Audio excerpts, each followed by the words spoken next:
اللهم صل وسلم وبارك على سيدنا محمد وعلى اله واصحابه اجمعين. ازيكم يا حلوين؟ عاملين ايه؟ يا رب تكونوا بخير.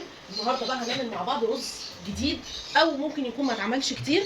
هنعمله بلسان العصفور. يعني ايه رز بلسان العصفور؟ يعني لو عندك كميه رز قليله وعايزه تزوديها هقول لك ازاي تزوديها. لو ما عندكيش شعريه وعايزه تعملي رز مفلفل كده، او رز يعني زي الحبه وحبه، او رز بالشعريه، ممكن لو ما فيش شعريه نبدله نشوف هنعمل ايه. فيلا بينا بقى كده ما نضيعش وقت ونبتدي ونشوف هنعمل ايه. اول حاجه كده هجيب الحله بتاعتي واسخنها كويس قوي، ما يبقاش فيها ميه خالص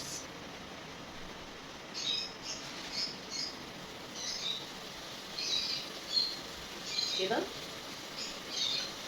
وهنجيب مكعب زبده،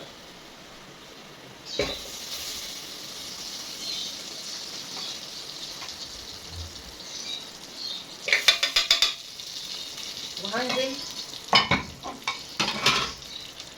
بزيت،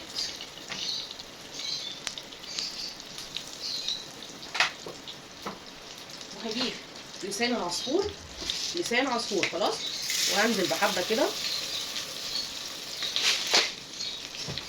وهبدا احمر فيهم.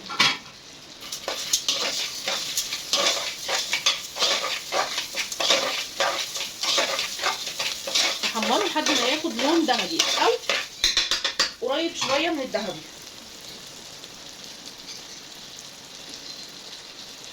طبعا عندي الرز غسلاه كده، النار عاليه. ده بقى لو انت ما عندكيش رز كتير تقدري ان انت تستعملي لسان العصفور مكان الشعريه، وكمان تزودي الرز. فاهمين حاجه؟ لان لسان العصفور بيبقى عامل زي الرز بالظبط، ساعات بناكله زي الرز، فبيزود معاكي الكميه، وفي نفس الوقت بيبقى محمر كده وطعمه حلو. اهو كده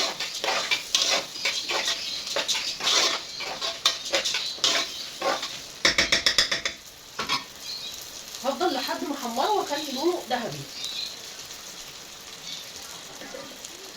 تحفه بيكون في الطبيخ، تحفه لما تكوني محمره حاجه بيبقى طعمه جميل جدا. بصوا، وهو بقى بيتحمر كده هحط معاه شويه رز اهو عشان يبقى ايه يتفلفل. وهبدا برضو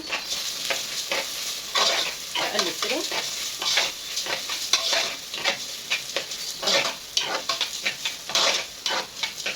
بصوا عامل ازاي. برضو هفضل اقلب فيه لحد ما اوصل للدرجه اللي انا عايزاها، اللي هو يبقى ذهبي.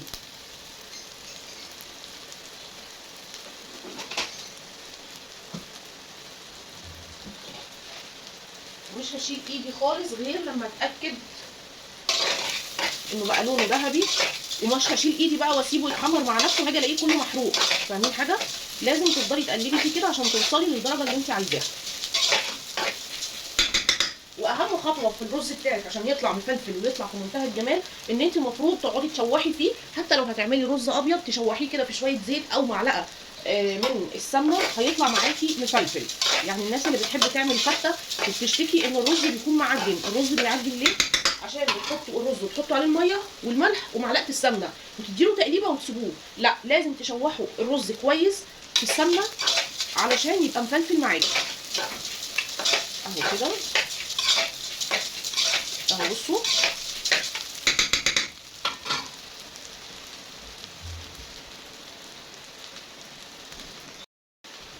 بصوا بقى اتحمر معايا اهو.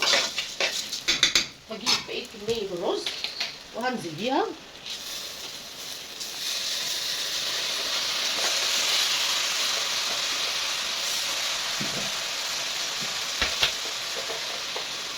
كده، وهبدا اديله تشويحه.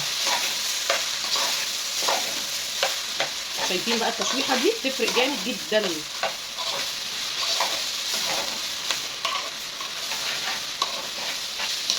اهو كده بتهدي بقى عليه النار. هجيب الملح،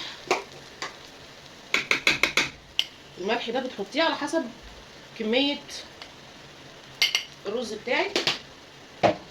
وبرده هديله بقى تشويحه اهو كده.